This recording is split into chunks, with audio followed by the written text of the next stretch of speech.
Halo Infinite has come a long way from the state of its release over a year ago with the addition of co-op campaign and a seriously well done Forge mode that's better than anything we've ever seen before, as well as the most recent release of Season 3. But how can it be better? How can we shape it even more so to be the true 10-year game that 343 promised it to be all the way back in 2018? Well, that's what I'll be talking about in this video, so let's get started. Exhibit A. Scale. As a player, we want to fight in large-scale battles, like we see depicted in numerous pieces of concept art. But much of Halo's concept art shows lots of Spartans, Marines, and Covenant in almost trench-like warfare, with chaos all around and lines of defense being held, but in the actual game we only get small groups of enemies scattered throughout a level, where you fight for a short amount of time and then move on. But what if we could make it something more chaotic, and simulate Halo's large-scale battles that we've seen in the lore and the shows, with large wide-open battlefields and carnage all around, instead of the linear and secluded level design that we're so used to throughout the series. A battlefield in-game could look like playing Halo Wars in first person, or for better reference, it could be like playing Battlefield 1, which I feel does an amazing job at large-scale gameplay. As we can see here, there's just so much going on. It really feels like a battlefield, and that's what we're shooting for with our scale. Exhibit B, Formula.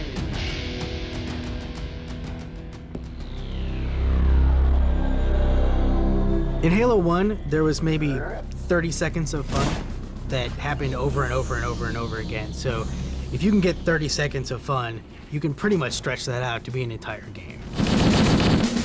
Encountering a bunch of guys, melee attacking one of them before they were aware, throwing a grenade into a group of other guys, and then cleaning up the stragglers before they could surround you. And so you can have all the great graphics and all the different characters and lots of different weapons with amazing effects, but if you don't nail that 30 seconds, you're not going to have a great game. Halo has stuck to this formula for over 2 decades, and there's a reason for that. And that reason is because it works. However, staying true to the 30 seconds of fun format is something that should be used as a guideline, not a rule. Infinite's campaign is very evident of this. It's open world, yes, but the enemies are all scattered in small groups. Typically, this is how open world games are supposed to be. For example, the clip being shown now perfectly demonstrates the 30 seconds of fun layout. By altering the formula to fit a different layout, we could create some very interesting gameplay, unlike what we have right now in terms of combat. And we can create this gameplay with Halo Infinite's much-renowned Forge. As of this point in time, we've only had a grip on Halo Infinite's Forge for a few months, and a plethora of amazing Forge maps have already been created, mostly centered around party games and classic modes like we've always had. Well, what if we could expand on Forge and really push the pedal to the metal in ways that we never had before? The answer to that is AI, or more specifically, campaign AI. Exhibit C. AI. AI. What's the A stand for? Artificial. What's the Intelligence. Oh, what was the A again? Let's move on. How does campaign AI mix with Forge? By giving the community access to Halo Infinite's campaign AI, such as elites, grunts, jackals, brutes, etc., we allow for the detachment of Bungie's long-lasting 30 seconds of fun mentality, and we're able to create whatever arrangement of enemies that we want, not only allowing for new kinds of gameplay and obstacles in custom games, but also enabling the player to experience exactly the kind of chaos that Infinite's community is so hungry for, while simultaneously making custom games feel more in line and relevant to Halo's story.